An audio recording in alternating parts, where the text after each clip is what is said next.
In today's episode of the ImanWire podcast.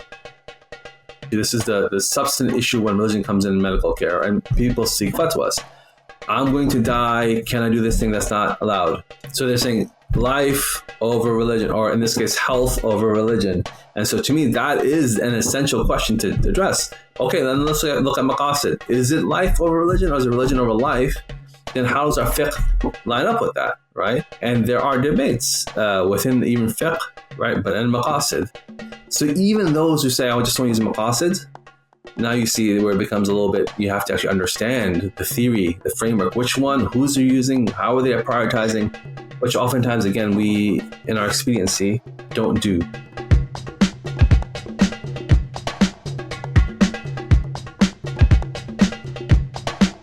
Assalamu alaikum and welcome to the ImanWire podcast. Salim here.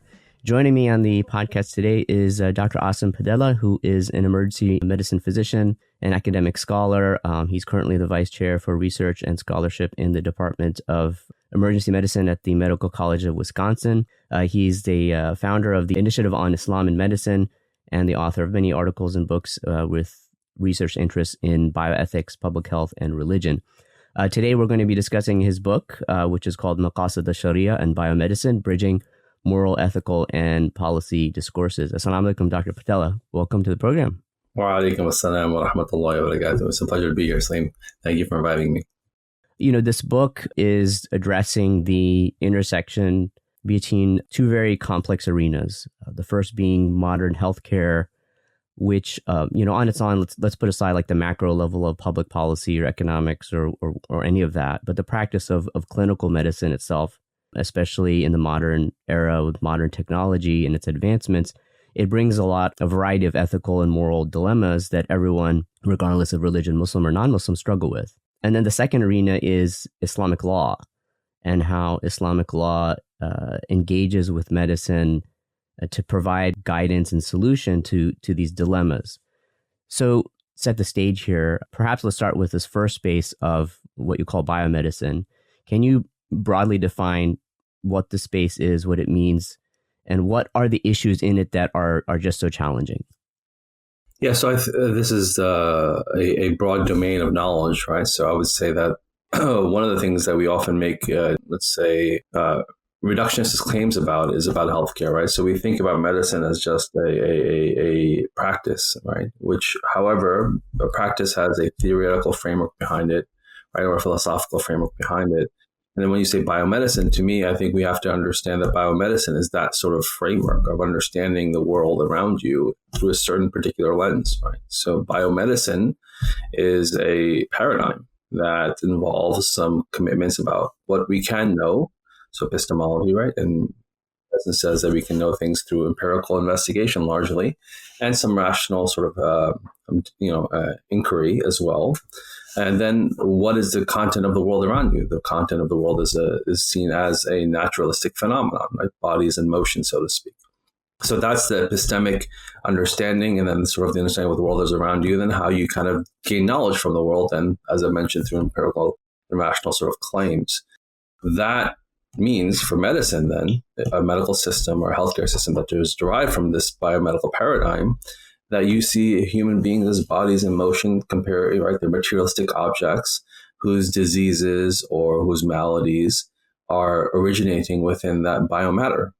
And therefore, the solutions that have to then reside through biomatter-based manipulation, right? And intervention. I mean, I say that because we launch into, as you sort of mentioned, what does Islamic law have to say about this or say about these furu' issues, right? These sort of issues at the bedside. But I think very few people actually first take the first principles and understand what that is about. And I'm not saying that we're going to address at first principles levels, but we have to at least acknowledge that there's a different way of knowing and a different sort of scheme of what the world's about. And then when we look at Islam might say, hey, the Islamic tradition might say, we're not just bodies in motion. We don't only know through a rational inquiry and sort of deduction and induction based on empirical sort of observation, right? This is not the only way we know things or truths. And because that's a different epistemic and philosophical ontological framework, then interaction between the two has to be somewhat nuanced. Again, not necessarily at the bedside, but the book is originated in the idea that if we're going to tackle a domain of knowledge, we have to understand what that domain of knowledge is about. If we're going to tackle contemporary healthcare, we must understand the philosophical, epistemical basis of that healthcare system, not just be reactionistic and just address the specific particular issue at the time, which largely, and I'll end with this, I would say largely what we do in the juridical space is we are permissive, either because we believe there's a life threat or because we think there's some positive benefit maslaha. And so jurists at the bedside are trying to address issues for a patient or a provider, and they're trying to make them, find a mechanism by which, or a reasoning system by which it could be okay. And I think has its function, but it's not addressing the larger domains of knowledge necessarily. Yeah, and I think it bears mentioning that when we talk about, as you describe, biomedicine, that we're specifically sort of referring to this healthcare model that we would call, say, Western medicine, the specific sort of space. There's dilemmas in this space, even regardless if you take religion out of it. I mean, it's clinical medicine. There's all sorts of issues that come with modern technology, end of life, other things like, other issues which are regardless of your ethical religious background are problematic, and which is why bioethics is there. It's basically to address these very complex issues that everyone deals with. And as you sort of pointed at the end, with regards to the space of how Islamic law engages bioethics or biomedicine, this book is specifically exploring the Maqasid of Sharia, the objectives of Sharia, which we'll get into in a moment. But if you could can you first explain what is the limitation, or let's say the perceived limitation of classical fiqh in terms of addressing a lot of these modern medical realities? So I wouldn't say it's a limitation. I think it's an understanding the place. And so let's separate fiqh and usul fiqh for a second. Fiqh has to do with what? It has to do with actions, right? So fiqh adjudicates morality on the basis of whether an action is permitted or not permitted, right? In the context of a certain situation. That's what fiqh is for, is adjudicating act-based morality. That is not the sum total of morality within our tradition. Right. So just an example, you might have agent-based morality, where we talk about akhlaq, we talk about, tasawwuf, we talk about these domains where people's intentions matter.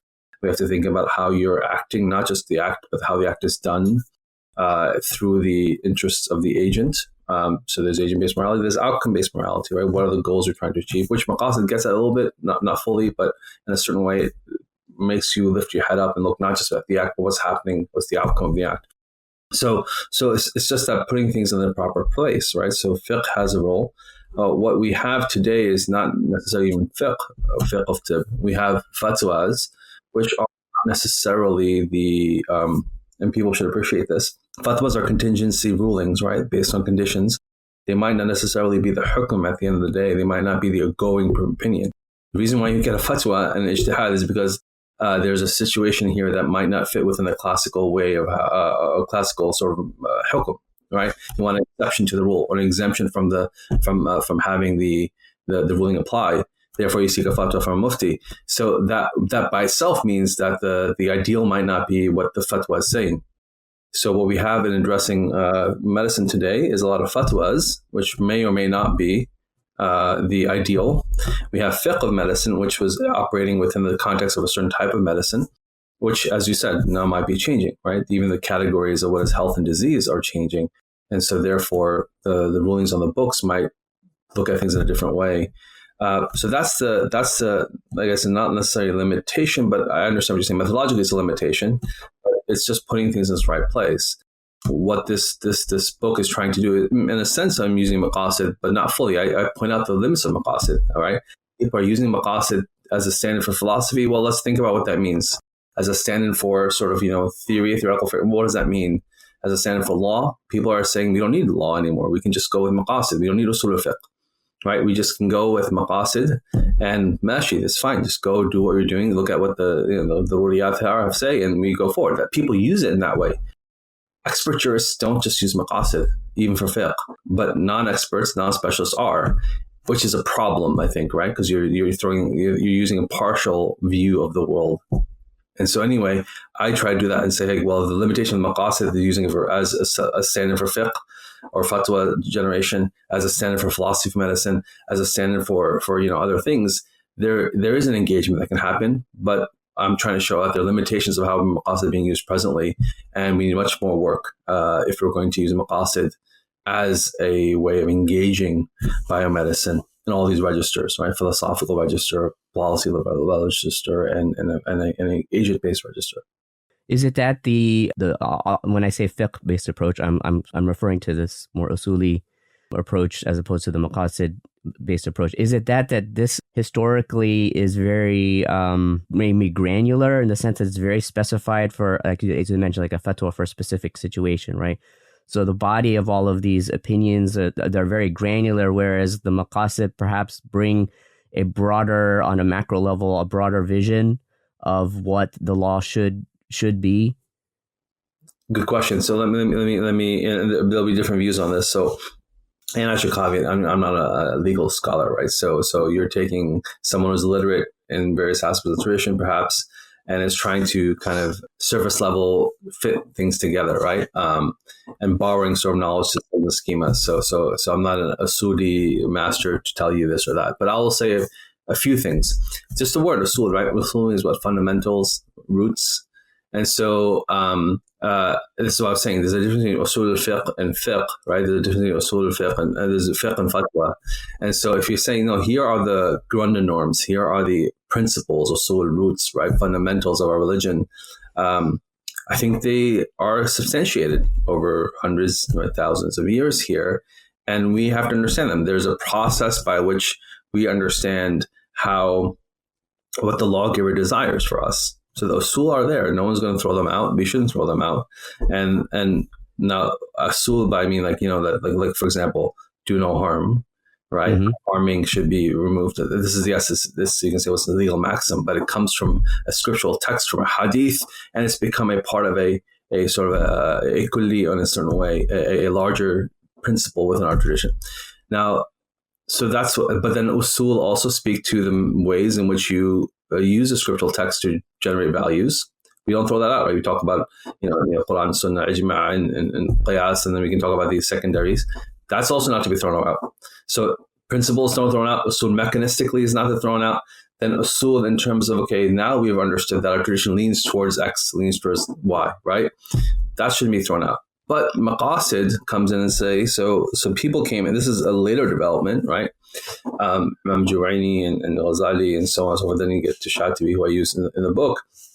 But they were saying, well, we have a lot of fiqh, but we're wondering that the fiqh is now somewhat miscalibrated with the usul, or, right, we need to understand what is this body of fiqh generating? What is it saying to us? So the analysis was by Shatibi, for example, what is the substantive body of law, fiqh, saying? Can we understand some thematic summaries of what the fiqh is? What are the interests fiqh is preserving? Let's look at the scriptural texts, right? So now just go back to the Quran and Sunnah, mostly Quran, then he went to the Hadith. But what are they saying in terms of values? To get an axiology of values of interests. So this was a corrective, a reorientation. Later on, people said, let's just use that as a calibration to extent fiqh. But it wasn't to supplant usul. Now, some people, at the end of Shadi's book, he talks about the chapters like, ilm al-maqasid. Should we have any jurist going through learning a body of knowledge called ilm al-maqasid, right? So that you have to understand the knowledge of the maqasid so you can calibrate your rulings. It wasn't throwing out usul. It wasn't throwing out the substantive body of your legal precedent, right? You can't just throw that out. But later on, people have sort of said in the modern era, well, maybe we just can use maqasid to bridge dialogues with non-Muslims and so on and so forth. And we can use it as just a rational theory. We don't need a scriptural basis. That's where I think we run into some problems. The maqasid comes from maslaha, masalih, all right? And maslaha is used differently, has different sort of weighting and valuation within the schools of law, Sunni law. So you have to understand where it would even insert within the body of the four schools. Anyway, we're getting to a lot of maqasid theory. You asked me a simple question, I've gone on. But my point, what I wanted the listener to listen to hear me saying is that you are not throwing out usul. The limitations of it is that we are limited beings who don't know all of these genres. We pick one and then we think we go with it, and that's the sum total, right? So we're all doing that, whether it's the fatwas or whether it's the fiqh or whether it's the usul. And the usuli approach is the the conventional orthodox approach. But for everything, you can't wait 10 years, or so to speak, right? And for everything now, we don't have those scholars at our hand, right? Help me right now and let's generate a fatwa. I'll say one last thing. One of my close friends, teachers, let's say, he spent almost a decade issuing a fatwa, which is like 140 pages on organ donation, and a decade researching that. As an usuli, right? And it's great, and I'm not saying we don't take, but that's the knowledge that he comes up with but at the same time, he's giving people fatwas. Okay, well, use this precedent. Here's what some scholars say. So people can go on. They're not going to wait 10 years while the patient's dying, right? But he said, I'm going to come up with my own, and I'm going to do all the research needs to do that. So you have both working in parallel. The quick answer for the present need that already exists in precedent, but then my own research is what he was doing, right? Right. So, I mean, it seems like the initial formulation of the maqasid, and we'll get into a little bit deeper about what are those maqasid, but the idea of clarifying, and they're using usuli principles to derive this, like Imam Shatibi, as you mentioned, he's using scripture to derive the maqasid, basically. Yeah. It's not just coming out of nowhere, it's coming from a textual basis.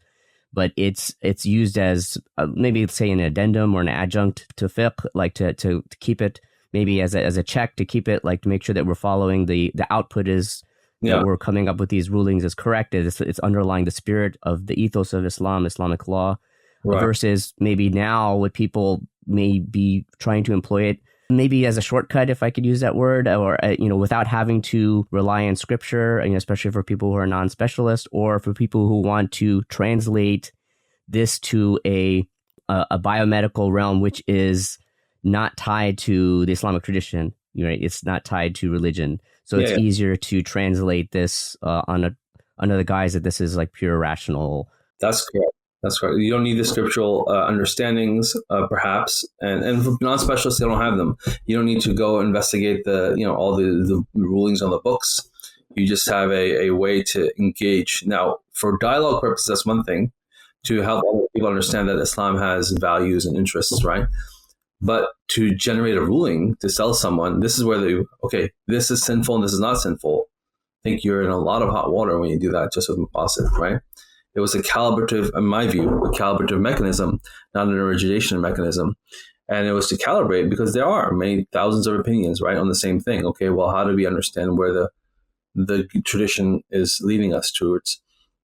To Shatibi, to me, this is where you want to go, right? So there were two ways, Shatibi. One was through the Quran, or three actually, but you can say one is through the Quran itself, and again, generate an axiology. When does the lawgiver, when does Allah subhanahu wa ta'ala allow one to give up their life?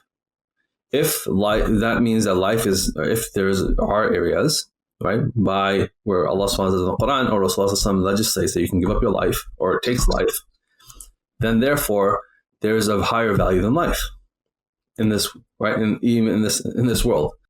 And so that was how you start. You looked at the hudud penalties and said, okay, well, what you're allowed to take. Okay, so that was from the Quran and the Sunnah. But then he was looking particularly at the Makki Quran and saying, okay, what are the values in the Makki Quran?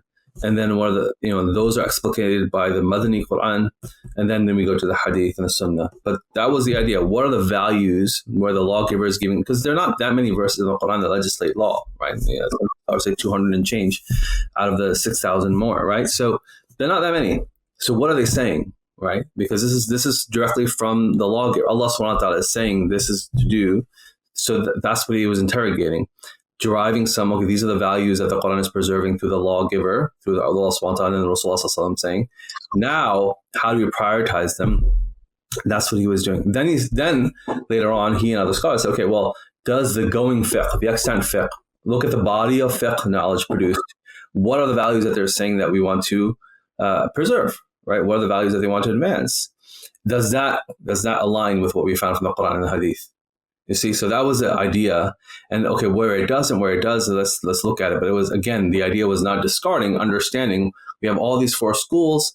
Shatibi was a Maliki, so for maslaha is maslaha, maslaha is even allowed. And so therefore not a problem. But that was the idea. In the context of jurists, theologians, masters of their trade, looking at how we interrogate. So now that's where I think for us, for the listener, what does the Maqasid tell you? The Maqasid tells you, or the theories of Maqasid tell you that, at least Shatibi's, here's what Allah subhanahu wa ta'ala and Rasulullah is saying are values. These are interests that He and they have allowed to be substantiated by law. What are those interests? We can talk about in a second. But that means human interests, right? What is the lawgiver trying to preserve? We understand that the law is for our benefit. If that's the case, when the lawgiver is legislating something, that's for your benefit.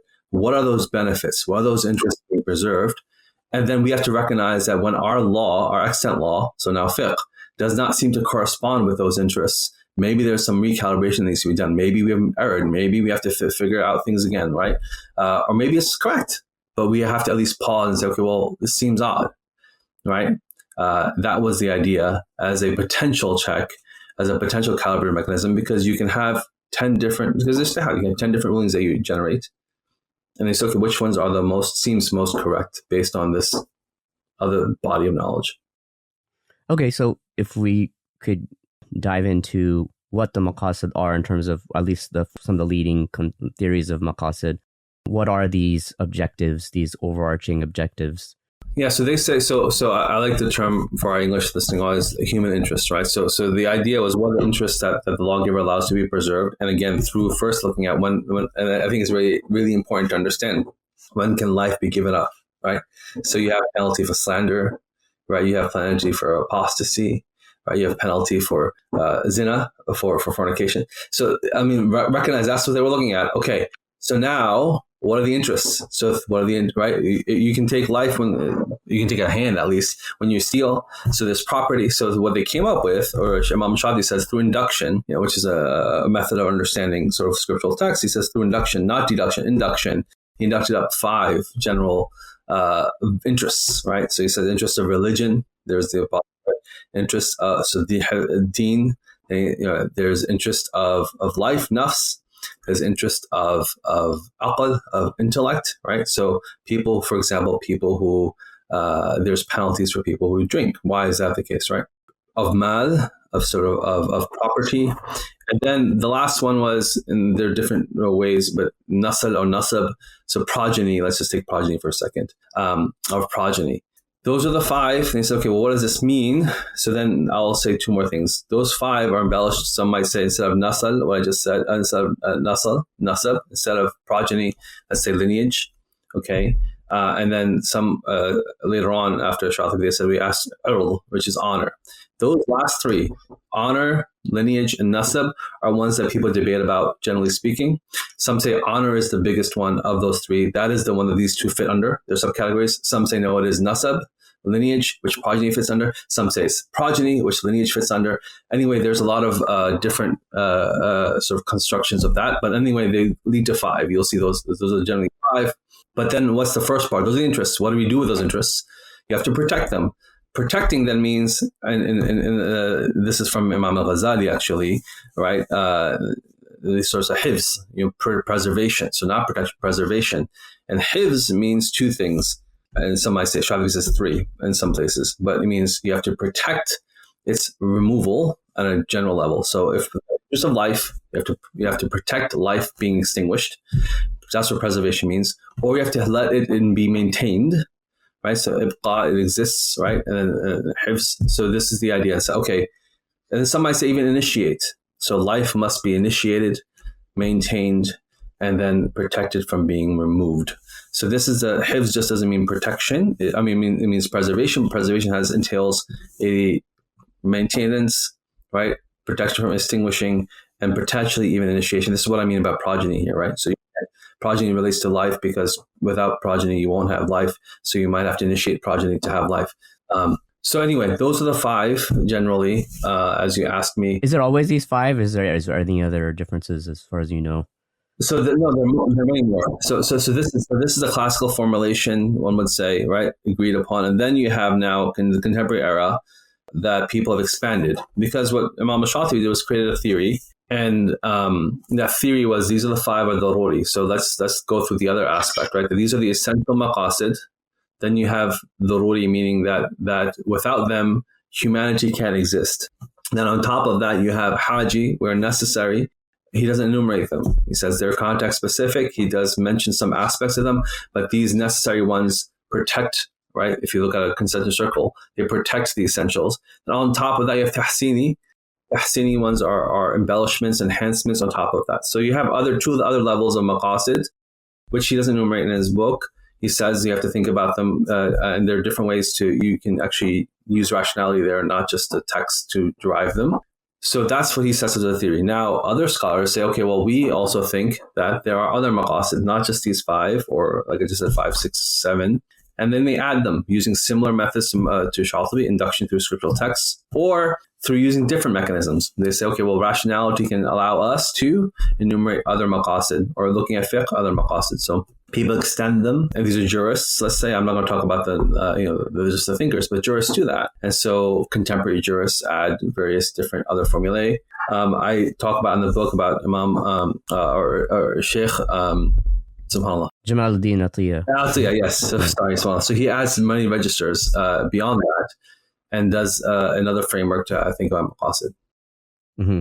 Now, and there's also an order, and which is, I think there's more difference about the ordering of, let's say, the first 3. Like you mentioned life, preservation of religion, preservation of the mind, or considerations of the mind. Now, different scholars would give different weighting to how these are ordered in terms of, like, now, I think in general, you would want to preserve all 5 of these maqasid in any action, but sometimes there's a hierarchy where one has to be weighted more than the other, right? Right. And so this is the applicative sort of aspect. So you derive these interests. Now you say, okay, now we can look at fiqh and say, which interests are they being preserved? How do you prioritize a hierarchy? And so again, the scholar said, let's look at the substantive fiqh derived from usul, where we find, right, this prioritization. I told you through even scriptural text, right? One is life being allowed to be taken or given up in the context of something else, right? So the classic example is, okay, if you're allowed to give up your life for the sake of jihad, and that means religion must be more important, right? But then they would say, well, hey, look, but you're allowed to say a statement of apostasy if they're going to kill you, right? So how do you balance this, right? And so one scholar might say, well, it's permitted for you to say, that you're not a Muslim if they're going to kill you, but it isn't mandatory, right? Meaning you're not sinful if you don't do so. And if you die as shaheed.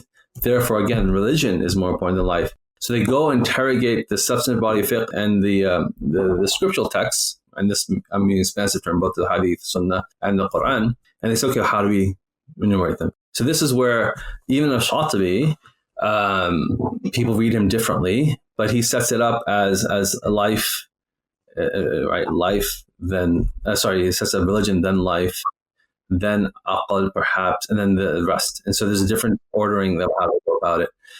Jamaluddin Atiyah does it differently because he has a different framework, but he starts with these similarly, right? But for him, it's life first, then religion, because without life, why is there the need for religion?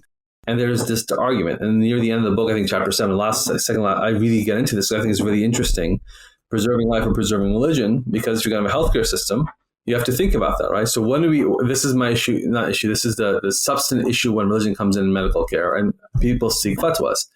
I'm going to die. Can I do this thing that's not allowed? Right. Generally. Right. So they're saying life over religion, or in this case, health over religion. And so to me, that is an essential question to address. Okay, then let's look at maqasid. Is it life over religion, or is it religion over life? Then how does our fiqh line up with that, right?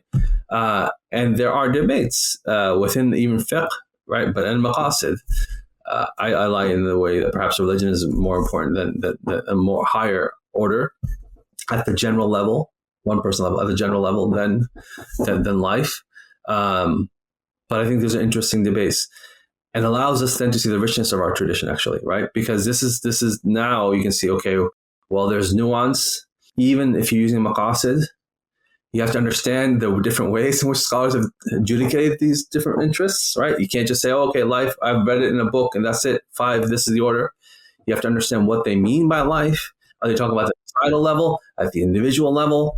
So even those who say, I just want to use maqasid, now you see where it becomes a little bit, you have to actually understand the theory, the framework, which one, who's they're using, how are they prioritizing, which oftentimes, again, we, in our expediency, don't do. Yeah, I mean, it's really, actually, it's really amazing, like, as you mentioned, the nuance of, like, for example, we talk about the concept of life, right? So like Imam Shatibi, it seems in his prioritizing religion over life, it's on a broad level that why were we created? We were created, Allah subhanahu wa ta'ala created us for worship. And so the priority of religion, of having this focus in our existence being that we're here to worship Allah subhanahu wa ta'ala over life. Whereas, as you mentioned, others may speak on maybe a more personal level in terms of how religion is, you can't practice, you can't do salah, you can't do acts of worship without life, or you can't do it without having the intellectual capacity to be held morally responsible or legally responsible to perform these acts of worship. And both of those are true in many ways, basically how you conceive of life, or even from a quantitative versus qualitative assessment of what life is. And this, I think, also applies to medicine a lot, because when you talk about, say, a quantitative life, are we talking about just biological life? So if someone is, say, on a ventilator and they're incapacitated, yes, they're biologically alive. But the debate is whether are they alive? Perhaps they're not conscious, but is that still a life? Is it still a life worth living? Is it still a life where they are getting reward from Allah subhanahu wa ta'ala for whatever they're enduring? Or on the other hand, is it a life that's not worth living because they're not able to perform these acts of worship? And you could argue on many different levels. And I do want to come back to this maybe a little bit towards the end, but like to, again, go step back a bit in terms of applying, or this movement to apply the maqasid. Let's first say on a macro level to healthcare in general. As you said, whether you prioritize, however you prioritize the maqasid, basically the aim of medicine is to improve or to promote human health, right? So the maqasid would be then applied in this realm, I would presume for the same reason, that it's going to engage, say, public healthcare policy in ways that what we need to do is we want to promote or we want to preserve human life, and we'll look at whatever measures are being taken. What is most probabilistically going to be the best manner to go to this objective of preserving or promoting life? Correct. That's how medicine operates, right? So medicine is contemporary healthcare, let's say, would say that health is the ultimate good that we need to preserve, restore, right? And that health, now it becomes a little bit nuanced. What does that health mean, right? Because you have a ontological schema of what the human being is. The human being is a biological substrate upon which there is a psychological component, upon which there might be a spiritual component, right? But at the base, it's biological, right? Meaning it's physical health is prioritized. And you see that operative in healthcare today, right? So you really see it when they want to give up life, right? It's like, okay, the physical health is no good, right? So people have this notion of I don't want to live, may Allah protect us, disabled or whatever else, because my physical health is failing, I don't want to be alive, because this is the way society operates. Therefore, healthcare, contemporary healthcare looks at it that way as well. But that's the point, that we want to preserve health, protect health, restore health. And that is the ultimate value and the ultimate good and the ultimate mandate, ethical, morally, what we should be doing as physicians, and preserving physical health first, then the other levels after that. So if that's the ultimate healthcare goal is health and physical health priorities, would the maqasid match up with that, right? So what is the theory of health within the maqasid? Now, but that is one of the earlier questions I take up, that if the maqasid theory is preservation of religion and then life, or even life then religion, health is part of life. Health is not the sum total of life. You can live without being healthy. Health is a grant from Allah subhanahu wa ta'ala, right? Right? So the two blessings that people overlook or lose is health and free time. Meaning health is a blessing and grant from Allah subhanahu wa ta'ala, right? And health is not reducible just to the bodily health, right? Yeah. When we talk about afia is not just health of the sanctity, preservation or wholeness of the body. Point being that the maqasid theory doesn't have exactly health, right? It says life has a construction, life has parts of life are health. So it doesn't fully map on, right? And I think so then from the health preservation aspect, meaning life preservation aspect, hifz al-nafs, what can we back out as the health determinants? And in the one of the chapters I go through, well, if you look at Gamal Diya's theory and Shatibi's theory, it seems to me that they have more of a societal focus on kind of social determinants of health, right? So meaning preservation of life, okay, we have to protect people from being killed and murdered. We have qanun about that, right? We have to preserve people being able to eat, right? Because without food, you can't live. That's the maintenance aspect, right? So we have to have food. We have to have shelter. I'm out here, it's snowing outside. So like, yeah, I can live for a little while in the snow, but I can't live, or maybe if I had England. But my point being that you have to have shelter. So their point was that these things are going to extinguish humanity, life, at a grand scale. If we can't provide for food, if we can't provide for shelter, and we can't stop people from killing each other. That is a social determinants of health. And that's what we in the public health. That's what they seem as attached to preservation of life, which then become mandatory, obligatory at the societal level, right? For legislators, for communities to preserve. That's what you back out from what's the notion of health in the Maqasid, classical theories. Some people today sort of, again, thinkers sort of say, okay, well, life equals health. And I think that's a reductionistic view and a problematic one. I'm not sure it's actually tied to what Shatibi or Jamal ad-Din al-Tiya or anybody else says, where you just say, okay, no, life equals health. That's where I say it's a problem, right? So you say life is not health. Life is bigger than health. Part of life is health. Preserve part of health to preserve life. The goal is preserving life, part of health. It's not everything. I mean, right? And Al-Tiya actually, because it's more contemporary, he talks about modern day healthcare systems, right? So he says, okay, you should have protection against infectious disease. You should have trauma sort of, systems. And he actually notices that we need hospital systems. Perhaps in Shatibi's time is a little bit different. But the point is, but not all of it, right? He's saying that this is the essential aspect, because you have to recognize, if you say the essentials are not being preserved, then in a sense, the entire community is sinning. Right? So to sin to the community for we're not maximizing one domain of health as attached to life, I think is a little bit of a leap, personally. Now you're saying it's potentially sinful because by employing this use of the maqasid, that there's, if we're expanding it or saying that, let's say for example, let me give an example. I don't know. Let's say smoking, for example, like banning smoking, like in a public realm.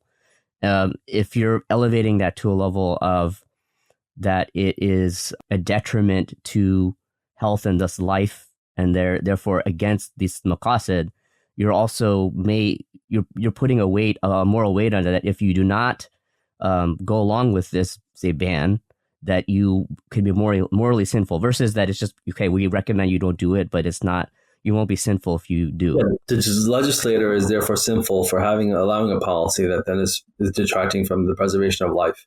If you're making that claim, this is what I think many people don't realize. If you're going to use maqasid in this sort of way, then what does maqasid say? Those are the essentials of the deen. Yeah. Okay. So you now, legislator, community, whatever, are going against the essentials of the deen. Usul ad-din, and this is what Usul ad-din, that's what he says. That's what Shatibi says. You are now, the first principles are being violated of our faith, which means at a societal level, you are violating preservation of life, and therefore you're liable morally. And I think that claim, I think people don't recognize, is what they're making when they say that. Now, again, non-specialists are saying that. I don't think necessarily specialists are saying that. So we have to be a little bit cautious and not be reductionistic, right? So we don't turn life into health fully. It's a component of, but not the sum total. Yeah, I think you pointed this out in the book, that the danger here, we could call it a creep, of if you continue to expand these levels, the danger of it is that, yes, you're basically stating that you could be, the community or individuals could be sinning if they're not, going according to these whatever objectives are employed, versus like, the classical fiqh, which is very, let's say, conservative in terms of very specific, that being very careful in terms of using a scriptural anchor to make sure that, okay, we want to be very careful of how this ruling is generated and what it means and how it is applied. Yeah. On one end, like we were speaking in the beginning, how, say, a criticism of classical fiqh might be that it's too, on a micro level, too granular, too specified. but there's also a danger of being very expansive in terms of how you apply the Maqasid type theory, and how that could just be, a sweeping, perhaps indictment or a problem for a larger group of people if we are, using it in that same way. I want to come back to the Maqasid in the sense of, and I want to return to, there's one chapter in your book which you speak about a case study, which I think is very instructive for our listeners in terms of how the Maqasid type approach would play at the bedside in terms of clinical bioethics. You described this situation of, hypothetical situation of a pregnant mother who is in his brain dead state, and whose fetus is, I think, just maybe a few weeks before the minimum viability of what a fetus would be able to survive now.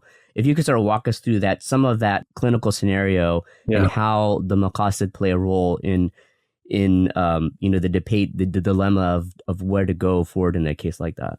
Yeah. So from my recollection, the way the case comes about is I think the two chapters are dedicated to. So one is kind of setting up how people use clinical Maqasid, clinical medical ethics, and then the next chapter talks about applying it to this case. So the issue, first of all, is or what I was trying to describe was how people use Maqasid, or the 5 Maqasid we just talked about, and then apply it to medical ethics or clinical medical ethics, clinical at the bedside, meaning medical ethics, right? So there's 3 different approaches. And those who want to look at the book can, but I think we talk about text-based postulation, talk about sort of conceptual extension, and these other approaches, basically how people use the Maqasid, extend it out. The text-based is like what Shaltabi sort of says, and then they sort of have this sort of larger view of how we can use Maqasid. Okay, so I lay that out in the chapter. Then the next chapter, I say, okay, here's a case, brain dead. So someone who is clinically meeting the criteria for neurological death, as we have contemporary biomedicine has laid them out. The fetus is not yet at 120 days would be the view. Some would say 40, but let's say it's not yet at 120 days post conception to have had installment metaphysically, as we think about it. So what do we do, right? Do we withdraw life support upon the fetus? Upon the mother here, right? And therefore, then the fetus is also a second moral subject there that is at risk. Or do we continue on? And what does that mean? And so then what I try to do is take each of these 3 different ways that people have used Maqasid in clinical medical ethics and sort of adjudicate out what that would look like. And in the end, the problem, so I can go through all that. I don't know how much time we have, but in the end, the problem becomes the following. So I don't want to give the whole plot away for people to read the book, but the problem becomes the 2 things I analyze. One is prioritization, right? So if you say that we have life over religion, as you said, what type of life, right? What does that mean? So does that mean that the person who is the woman who is meeting neurological criteria for death, does that mean she's living, or does she mean he's dead? What does that mean? Because if you want to preserve life over, right? And then can that person have religion? Can't have religion. Okay. So the first issue becomes about preservation of life. What does that mean in this case of this person who's met the criteria for neurological death? But then you have another life, potential life now, right? Not a real life yet because it's not in soul. So not a full life. What do you deal with that? So there's the one tension. And within the hifz of nafs, right, paradigm, what are you thinking about as nafs, or in this hifz al-hayat, whichever construction you want to use? The other thing becomes that of all of the maqasid, so the 5 conventional, right, life, religion, intellect is gone for the mother here, right? Intellect. Then you get out to the issue of wealth and mal. Okay, so how far do we then preserve? So yes, you might say these things are the higher order than mal, but someone's got to pay for this. Whether you're going to withdraw, if you're not going to withdraw, if you're going to continue on for whatever purpose, for however long. Now, in some states, some countries, okay, no problem for some groups, but many places that is a problem, right? There's ancillary care. There's a lot of that. So who's paying for that? So does that mean if you're saying this is a maqasid, the preservation of wealth, well, wealth for what purpose here? Because you're not going to get restore intellect for this brain dead woman. You're not going to therefore restore deen for this brain dead woman. You're going to restore potential life. But what life? You can back to life, right? So I go through that. That's the general paradigm. I don't get, but now we sort of say, okay, that's what Maqasid is saying. Then do you take the second moral agent into account, the child? Preserving the mother allows for preservation of his or her life and health and religion and everything else. So how much are you taking into account that fetus? So that's the kind of the maqasid sort of paradigm. And I sort of say that, okay, the maqasid doesn't get you anywhere. It gets you somewhere, but it doesn't tell you how to prioritize. And at least not maqasid, the ways in which people use maqasid theory doesn't get you how to prioritize. And what it seems like is they're saying just keep the child, the life preserved ad nauseum, which no one does. No one in the world would do that. No system allows for that. An application. Secondly, now look at fiqh. So if we said maqasid, this was a calibrated fiqh, what does fiqh say about withdrawing life support? It's permissible when you're brain dead. This is what the fuqaha say. The extant fiqh allows for people to withdraw life support when there is no benefit, and the benefit is defined in this case potentially as for the mother here, right? Are you going to be able to restore her to a mukallaf status or not? And also when harms are occurring. So anybody who's in a state where they're intubated on sedation, they have potential for harms to happen, right? This itself is a harm. It's an indignity.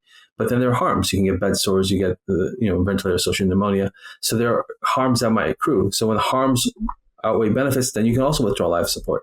So the fiqh itself here seems contra to what one might say of preserve at all costs, right? It doesn't matter what Mal is saying, just life, because there's some sort of life here. But in the end, both are ambiguous. And so I sort of say, well, see, there are some challenges here to using maqasid without thinking about the fiqh that exists as well. We have to put them together. And unfortunately, the answer isn't given about what is life, right? From the maqasid framework necessarily, that as people apply it, we would have to go outside the maqasid to think about, and we have to theology, right? We have to go through sort of kalam, perhaps we have to go through usul. What is life? How does the script say life? Because the maqasid framework itself isn't necessarily doing that for you. You have to induct that up.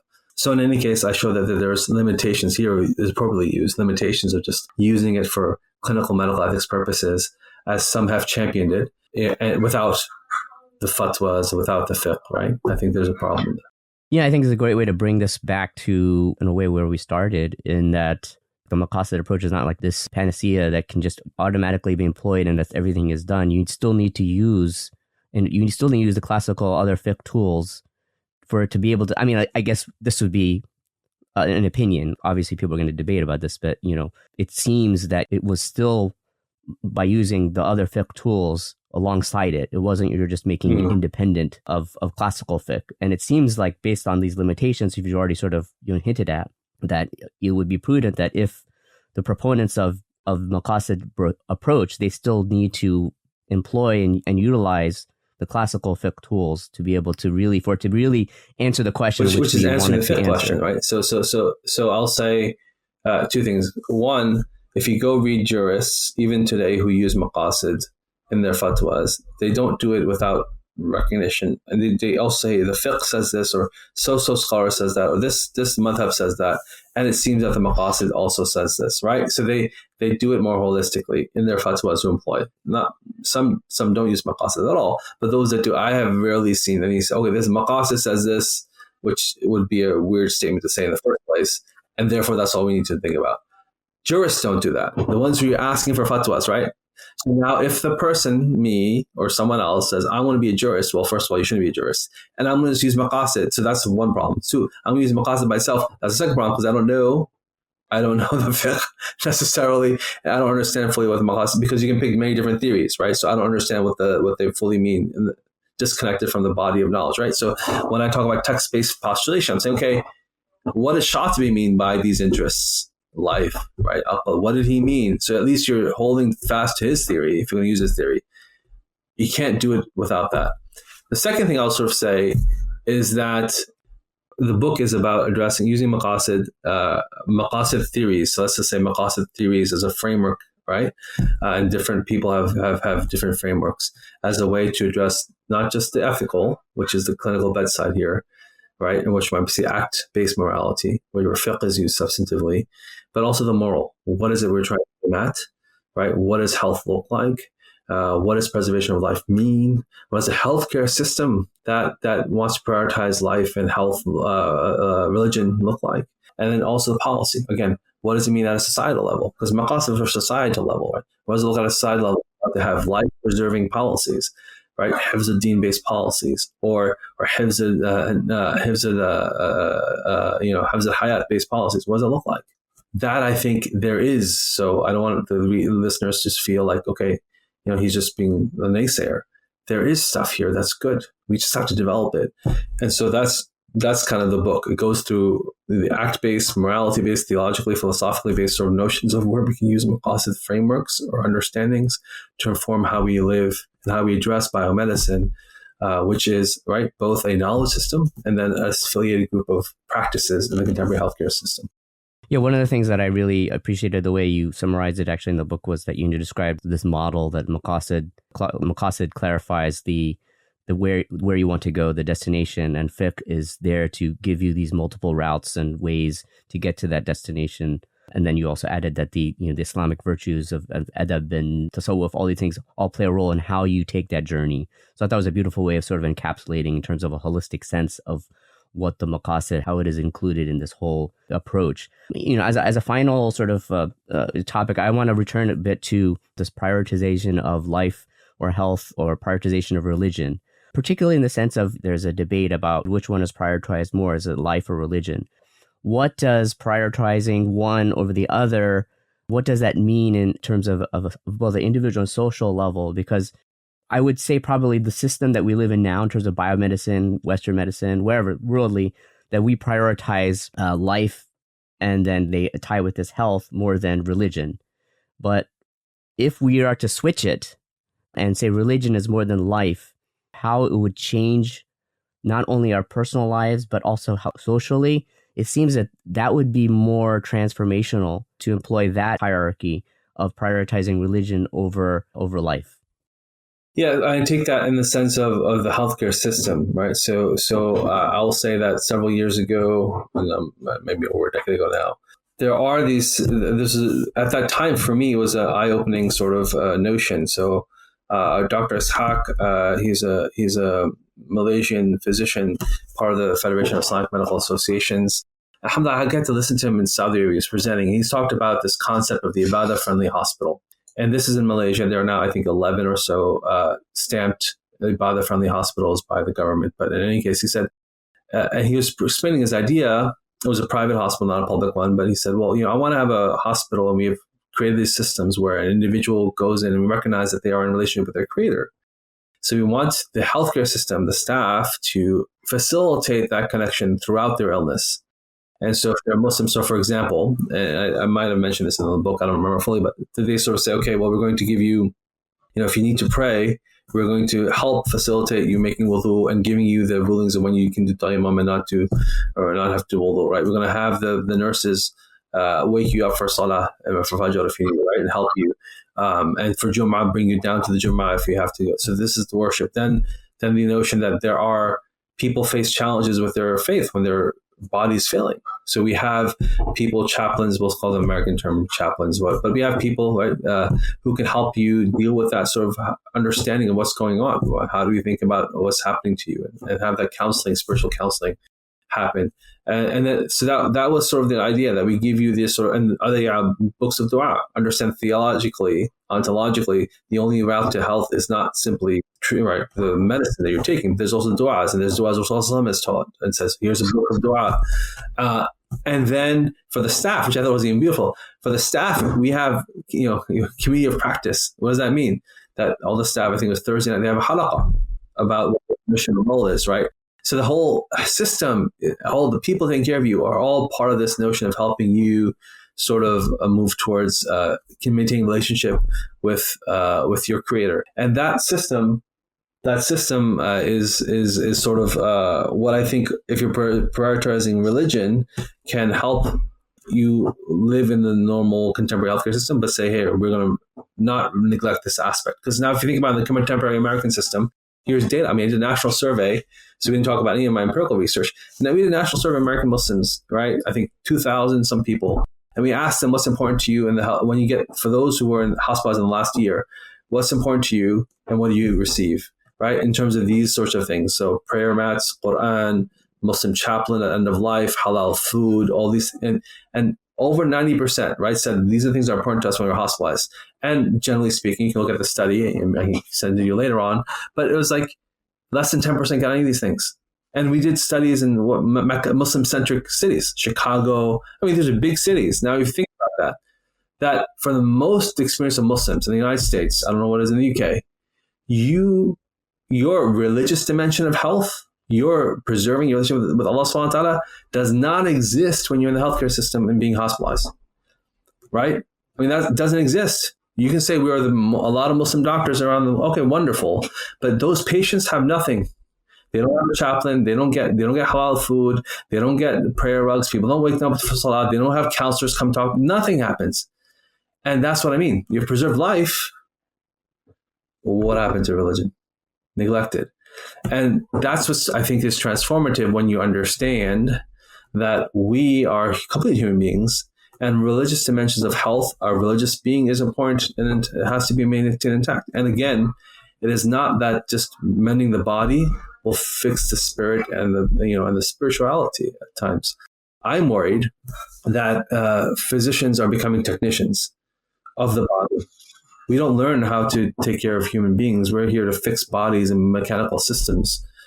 And therefore, we're talking about AI, we talk about sort of transhumanism, we talk about, we're just going to think about, hey, we're interchangeable body parts. Okay, tomorrow I can kind of, science fiction, upload my brain into sort of, Chappie or whatever, some some robot, and there we go, we're living on, or into some internet sphere. Or I can change my arm and make it a cyborg arm, right?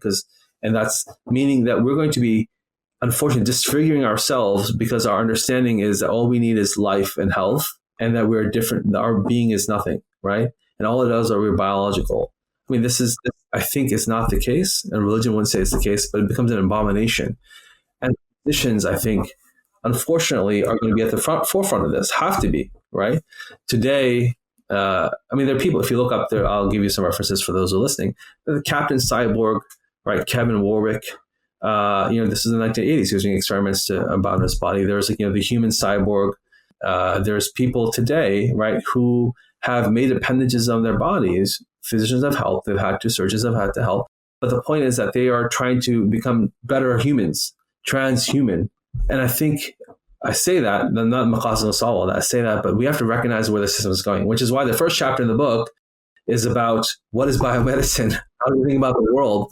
Right? We can't just say, okay, here's a fiqh mesh, you just do this. Okay, you can have IVF, you can have XYZ, because we're not dealing with the essential way of thinking about knowledge and the world around us, which is a biomedical paradigm. To address that, we need maqasid, perhaps we need more than maqasid. We need a philosophy of medicine, a theology of practice. This sort of holistic approach, if you are to prioritize religion over life in terms of that hierarchy, it doesn't in any way, it wouldn't necessarily change the conditions of modern medicine. It would still have the same level of proficiency and quality, but a way I look at it, it's like it's shifting the paradigm and what that means for society. And I think you could even say the same about the maqasid. If you were going to just independently use the maqasid without the other classical fiqh, what does that produce? What's the outcome? What's the outcome of that? Yeah. If you sort of sideline the scripture, the scriptural anchor, as we called it, right? What will that produce? I mean, in terms of internally, what will society produce if it continues to marginalize scripture, religious scripture, continues to marginalize religion? What is the outcome? I think we're seeing that. I think we're seeing what happens when you do marginalize that. So if we are to shift the paradigm and prioritize the deen, which subsumes also the prioritizing life and those other objectives, what kind of souls does that produce compared to what we're seeing now? What does that mean to the end point? Again, the objective. What is our objective? We are going to say that we're created for Allah subhanahu wa ta'ala, to worship Allah subhanahu wa ta'ala. What does that say about we as individuals, we as societies, and what we're producing, and what's going to be the outcome of that production versus what we see now? Exactly. I think you hit the nail on the head here. That the edifying purposes of the other aspects of our moral sciences within the tradition would be lost. And just like we're reducing humanity to life, to then health, we reduce our tradition, right, from a morally edifying practice to connect, right, to Allah subhanahu wa ta'ala, right? We come from Allah subhanahu wa ta'ala, we go to Allah subhanahu wa ta'ala, we're trying to journey towards Allah subhanahu wa ta'ala too. We're just mechanistically trying to fix and fidget to live in this world right, with some semblance of moral, moral sanction, right? But we're not created for this. I mean, our body, we're not created for this world, right? This is not our ultimate destination, right? So that's, I think, what will happen. We reduced our sum total of what our religion and life is for to some temporary abode privileging. And then, as I said, we reduced human beings who are physicians from physicians, tabib, or hakims, right, to just mechanics of the body, right? And then I think that's almost where we're at today, unfortunately. So, and the same thing with scholars who were versed in multiple aspects of our tradition. We just say, hey, we don't need these scholars or the scriptural anchors. We just need, an engineer or a scientist who understands a specific theoretical framework, right? That also produces incomplete answers, perhaps even incorrect answers. I mean, as a final question, much of what we discussed in terms of the book, I mean, the audience, could be people in healthcare, scholars, theorists. In terms of lay people, in terms of patients, potential patients, or just lay people, what role do they play in terms of about this sort of approach? That's a good question. I think someone else asked me that when I was coming up with this book idea many, many, many years ago of where's the patient voice. And I didn't have an answer then. I don't necessarily have one now. I say that because the patients have the lower hand, right? Yes, we can say patient-centered care. We can say person-centered, whole person-centered care.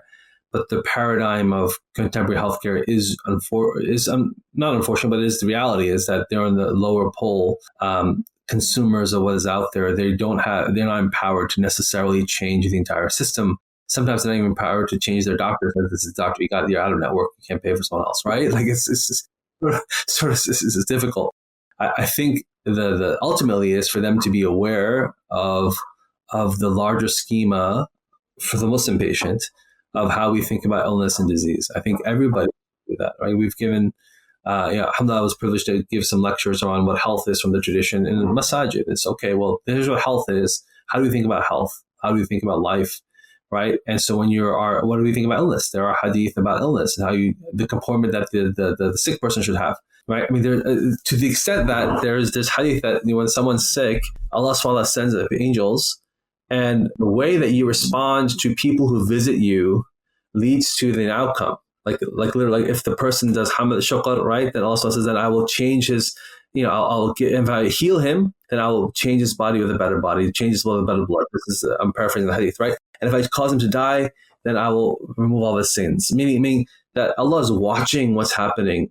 And that connection, I think, is very important for the patient, right? So when we are then in a society or an environment where it's not recognizing our religious domains of being, I think we should say that's not sufficient, particularly for those Muslims who are taking care of us, or those Muslim, quote unquote, hospitals, or those Muslim providers. Say, I'm coming to you because I want to have some understanding of my religious dimensions. I think we should be better informed consumers that way and understand the scope of the ontology of healing and disease. And lastly, I think for patients is that you mentioned the issue around brain death and so on. So, I mean, there are in the initial Islamic medicine, I'm not promo, but the point is that we do workshops for communities, not just for physicians, around these health and disease issues, right? Around end-of-life care. We have a booklet, we have a decision tool around organ donation. As I mentioned to you about health and illness, right? So that our literacy in the community goes up. So when the people then are better understanding of how they think about these sensitive topics and controversial issues and ethical issues, as well as what health and disease mean to them, they can be better consumers. This, unfortunately, we're consumers of healthcare. And because the healthcare system, the medical education system is not teaching your doctors anything. I mean, it's not teaching religion, right? It's not teaching your doctors Maqasid. It's not teaching your doctors how to address the religious dimensions of health. It isn't. That's not what medical education is about. And so they'll have to go outside of that. And the only way you push them to go outside of that is by you yourself say, hey, I understand some of these things. I want you to help me. I'm going to do it together. We're in a relationship. So we're going to go learning together, right? About these things. So Allahu musta'an. Well, Jazakallah khair, Dr. Padela, for joining us on this interesting discussion on the Maqasid and its intersection with medicine. Again, Dr. Padela is the founder of the Initiative on Islamic Medicine, as he mentioned, and which provide workshops and other resources for the community, which I would highly recommend because, as you mentioned, you have to be prepared as a patient. You have to be your own advocate. You have to sort of prepare for situations, scenarios, and what you may do or what your family members may do. And I think a lot of the resources that you provide, alhamdulillah, are giving some guidance in that respect. So I want to thank you for that. And for all the listeners, thank you for joining us for this program. If you found any benefit, please share with friends and family. You can always follow programs and other episodes on almadina.org. And until then, we'll see you in the next program. Assalamu alaikum. Peace be unto you.